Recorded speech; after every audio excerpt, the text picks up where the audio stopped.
یہ اس قسم کے کردار جو ہیں سامنے رکھ کے ان کو داغدار کرتے ہیں, ان کو پریشر میں لے کے آتے ہیں. یہ ان کا بھی مقدمہ ہے. اور دیکھیں ثاقب نثار صاحب ایک مثال ہیں, میں ان کا نام یہاں پر نہیں لینا چاہتی تھی,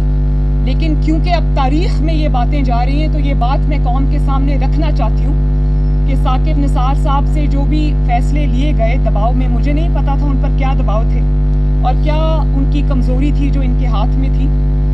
لیکن جس طرح سے انہوں نے عدلیہ کا جو وقار ہے, تقدس ہے, اس کو پامال کیا.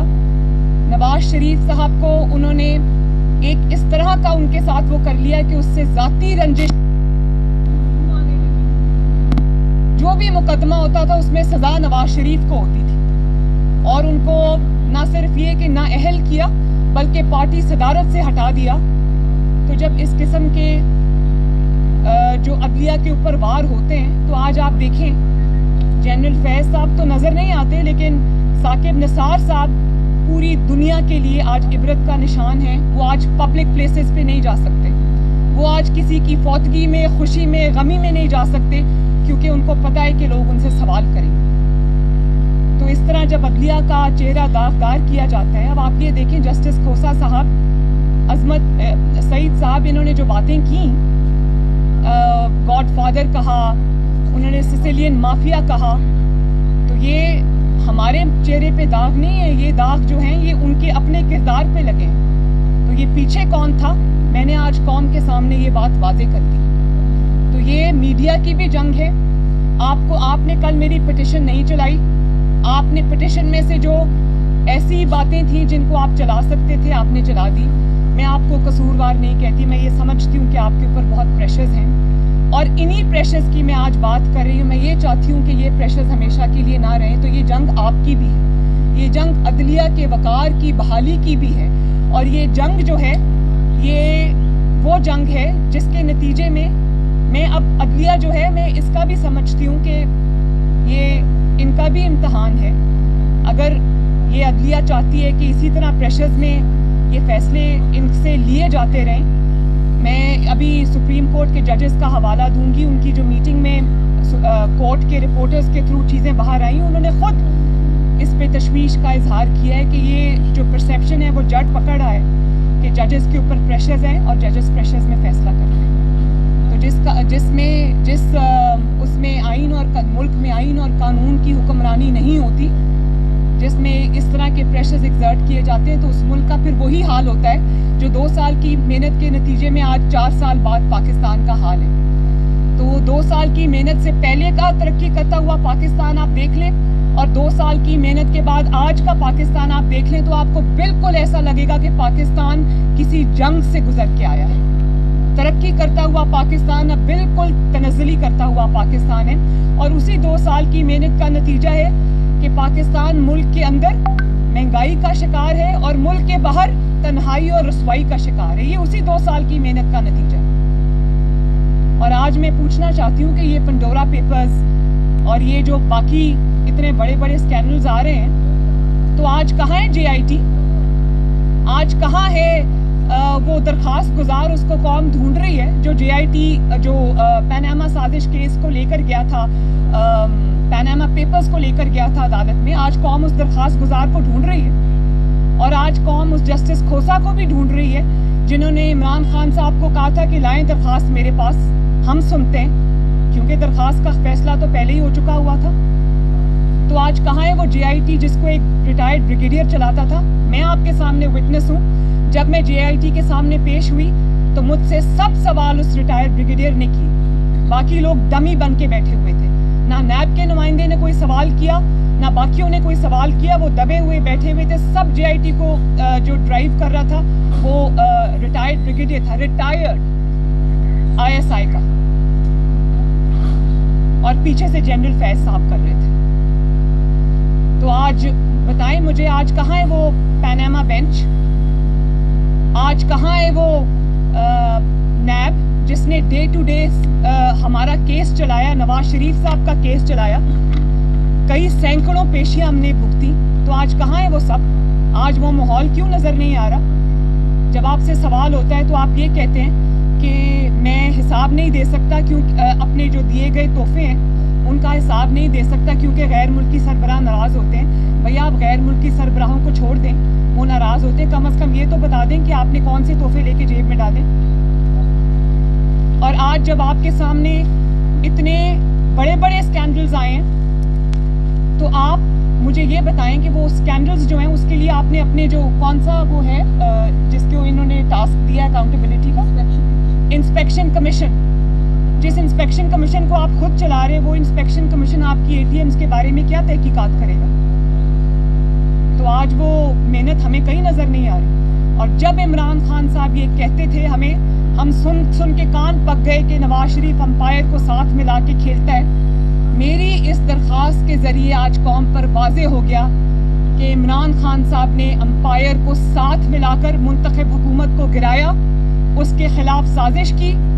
پہلے ہم اس کو بھی 2014 سے وہ شروع ہوئے, دھرنوں سے جو بات شروع ہوئی, اور اس کے بعد آج تک وہ امپائر کو ساتھ ملا کے کھیلتے ہیں, اور اس امپائر کا نام ہے جنرل فیض حمید.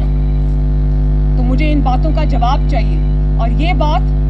جب کہتے ہیں ہم یہ بات جب کہتے تھے تو کہتے تھے کورٹ میں کیوں نہیں لے کے جاتے, نام کیوں نہیں لیتے. آج میں نے نام بھی لے لیا اور کورٹ میں بھی لے گئی.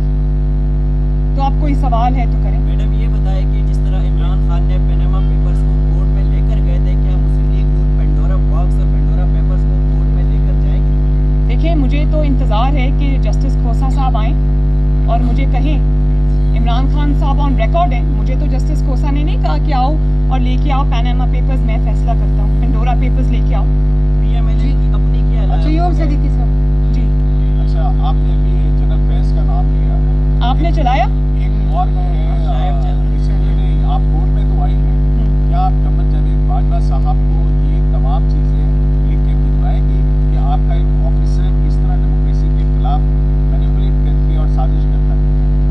میرا خیال ہے کہ میری پٹیشن میں ہر چیز سامنے آ چکی ہے, اور اس کا صحیح ہونے کا ثبوت یہ ہے کہ جب یہ الزامات جنرل فیض حمید صاحب پر لگے, وہ ڈی جی سی تھے, اور الزامات لگانے والے جو حضرت تھے وہ سٹنگ ہائی کورٹ کے, اسلام آباد ہائی کورٹ کے جج جسٹس شوکت عزیز صدیقی تھے. اور جس شخص کے بارے میں وہ الزامات لگے وہ شخص اس پاکستان کا 3 دفعہ کا منتخب وزیر اعظم تھا, اور اس پاکستان کی سب سے بڑی پارٹی کا آج بھی سربراہ ہے. تو یہ کوئی نان سیریس ایلیگیشنز نہیں تھے, یہ کوئی ایسی بات نہیں تھی جس کو کارپیٹ کے نیچے سویپ کر دیا جاتا یا جس پہ آنکھیں بند کر دی جاتی. میں یہ سمجھتی ہوں کہ اگر ان الزامات میں سچائی نہ ہوتی تو آج تک نہ صرف یہ کہ اس کی تردید آ چکی ہوتی بلکہ پوری قوم تردید کو سن بھی لیتی. تو تب بھی تردید نہیں کی گئی کیونکہ وہ بات سچ تھی. آج بھی 3 سال گزرنے کے باوجود اس کی تردید نہیں ہو سکتی. تو کیونکہ ایلیگیشنز irrefutable ہیں, حقائق قوم کے سامنے ہیں, گواہیاں قوم کے سامنے ہیں, اور